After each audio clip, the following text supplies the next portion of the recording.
Shalom friends, एक बार फिर से आप सभी का स्वागत है। आज मैं आपके लिए लेकर आई हूँ एक 1 ईयर बाइबल रीडिंग कैलेंडर। अगर आपका कोई बाइबल रीडिंग रूटीन नहीं है और आप कभी भी अपनी पूरी बाइबल कंप्लीट नहीं कर पाए हैं, तो ये वीडियो आपके लिए है। इसमें ओल्ड टेस्टमेंट और न्यू टेस्टमेंट के सभी चैप्टर्स को डे वाइज ऑर्गेनाइज किया गया है। डे 1 से लेकर डे 365 तक के सभी चैप्टर्स आपको यहाँ मिलेंगे। डे 365 पर आप अपनी पूरी बाइबल कंप्लीट कर पाएंगे, तो आप इसके द्वारा आशीषित हों। और अगर आपको ये वीडियो पसंद आती है तो आप अपने फैमिली और फ्रेंड्स से शेयर करें, और अगर आप चाहें तो आप सब्सक्राइब, लाइक और कमेंट भी करें और बेल आइकन को प्रेस करके नोटिफिकेशन ऑन करना ना भूलें। So praise the Lord, shalom to everyone.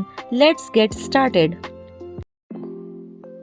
Day 243, Psalm chapter number 145, स्तुति का गीत। हे मेरे परमेश्वर, हे राजा, मैं तुझे सराहूंगा और तेरे नाम को सदा सर्वदा धन्य कहता रहूंगा। प्रतिदिन मैं तुझको धन्य कहा करूंगा और तेरे नाम की स्तुति सदा सर्वदा करता रहूंगा। यहोवा महान और अति स्तुति के योग्य है और उसकी बड़ाई अगम है। तेरे कामों की प्रशंसा और तेरे पराक्रम के कामों का वर्णन पीढ़ी पीढ़ी होता चला जाएगा। मैं तेरे ऐश्वर्य की महिमा के प्रताप पर और तेरे भांति भांति के आश्चर्य कर्मों पर ध्यान करूंगा। लोग तेरे भयानक कामों की शक्ति की चर्चा करेंगे और मैं तेरे बड़े बड़े कामों का वर्णन करूंगा। लोग तेरी बड़ी भलाई का स्मरण करके उसकी चर्चा करेंगे और तेरे धर्म का जय जयकार करेंगे। यहोवा अनुग्रहकारी और दयालु, विलंब से क्रोध करने वाला और अति करुणामय है। यहोवा सबों के लिए भला है और उसकी दया उसकी सारी सृष्टि पर है।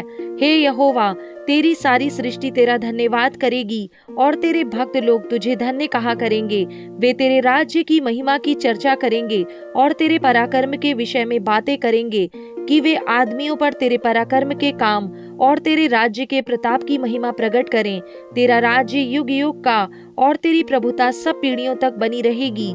यहोवा सब गिरते हुओं को संभालता है और सब झुके हुओं को सीधा खड़ा करता है। सबों की आंखें तेरी ओर लगी रहती हैं और तू उनको आहार समय पर देता है। तू अपनी मुट्ठी खोलकर सब प्राणियों को आहार से तृप्त करता है। यहोवा अपनी सब गति में धर्मी और अपने सब कामों में करुणामय है। जितने यहोवा को पुकारते हैं, अर्थात जितने उसको सच्चाई से पुकारते हैं, उन सबों के वह निकट रहता है। वह अपने डरवैयों की इच्छा पूरी करता है और उनकी दोहाई सुनकर उनका उद्धार करता है। यहोवा अपने सब प्रेमियों की तो रक्षा करता, परंतु सब दुष्टों का सत्यानाश करता है। मैं यहोवा की स्तुति करूंगा और सारे प्राणी उसके पवित्र नाम को सदा सर्वदा धन्य कहते रहें। साम चैप्टर नंबर 146, उद्धारकर्ता परमेश्वर की स्तुति। यह की स्तुति करो, हे मेरे मन, यहोवा की स्तुति कर। मैं जीवन भर यहोवा की स्तुति करता रहूंगा। जब तक मैं बना रहूंगा तब तक मैं अपने परमेश्वर का भजन गाता रहूंगा। तुम प्रधानों पर भरोसा ना रखना, ना किसी आदमी पर, क्योंकि उसमें उद्धार करने की भी शक्ति नहीं। उसका भी प्राण निकलेगा, वह भी मिट्टी में मिल जाएगा। उसी दिन उसकी सब कल्पनाएं नष्ट हो जाएंगी। क्या ही धन्य वह है जिसका सहायक याकूब का परमेश्वर है और जिसका भरोसा अपने परमेश्वर यहोवा पर है। वह आकाश और पृथ्वी और समुद्र और उनमें जो कुछ है सबका करता है, और वह अपना वचन सदा के लिए पूरा करता रहेगा। वह पिसे हुओं का न्याय चुकाता है और भूखों को रोटी देता है। यहोवा बंदियों को छुड़ाता है। यहोवा अंधों को आंखें देता है। यहोवा झुके हुओं को सीधा खड़ा करता है। यहोवा धर्मियों से प्रेम रखता है। यहोवा परदेशियों की रक्षा करता है और अनाथों और विधवा को तो संभालता है, परंतु दुष्टों के मार्ग को टेढ़ा मेढ़ा करता है। हे सियोन, यहोवा सदा के लिए, तेरा परमेश्वर पीढ़ी पीढ़ी राज्य करता रहेगा। यह की स्तुति करो। साम चैप्टर नंबर 147, सर्वशक्तिमान परमेश्वर की स्तुति। यह की स्तुति करो, क्योंकि अपने परमेश्वर का भजन गाना अच्छा है, क्योंकि वह मन भावना है।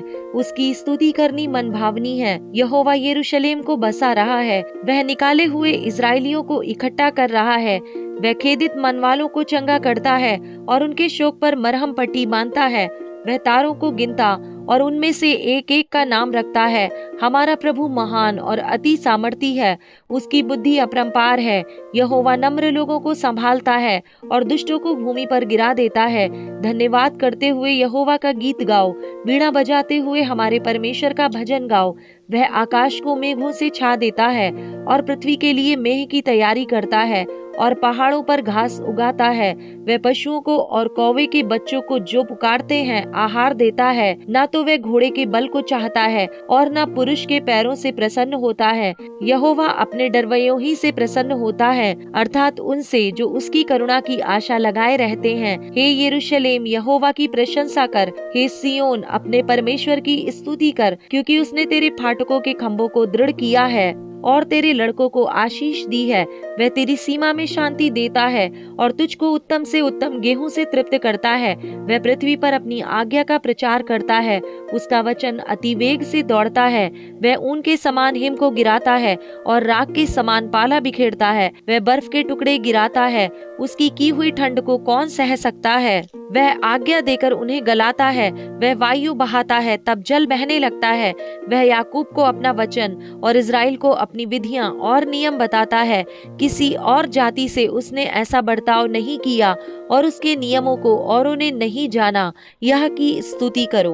1 Corinthians chapter number 11 verse number 1 to 16। तुम मेरी सी चाल चलो जैसा मैं मसीह की सी चाल चलता हूँ। आराधना में सिर ढकना। हे भाइयों, मैं तुम्हें सराहता हूँ कि सब बातों में तुम मुझे स्मरण करते हो और जो परंपराएं मैंने तुम्हें सौंपी हैं उनका पालन करते हो। परंतु मैं चाहता हूँ कि तुम यह जान लो कि हर एक पुरुष का सिर मसीह है और स्त्री का सिर पुरुष है और मसीह का सिर परमेश्वर है। जो पुरुष सिर ढाके हुए प्रार्थना या भविष्यवाणी करता है वह अपने सिर का अपमान करता है, परंतु जो स्त्री उघाड़े सिर प्रार्थना या भविष्यवाणी करती है वह अपने सिर का अपमान करती है, क्योंकि वह मुंडी होने के बराबर है।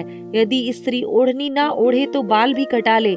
यदि स्त्री के लिए बाल कटाना या मुंडन करना लज्जा की बात है तो ओढ़नी ओढ़े। हाँ, पुरुष को अपना सिर ढकना उचित नहीं, क्योंकि वह परमेश्वर का स्वरूप और महिमा है, परंतु स्त्री पुरुष की महिमा है। क्योंकि पुरुष स्त्री से नहीं हुआ, परंतु स्त्री पुरुष से हुई है, और पुरुष स्त्री के लिए नहीं सिरजा गया, परंतु स्त्री पुरुष के लिए सिरजी गई है।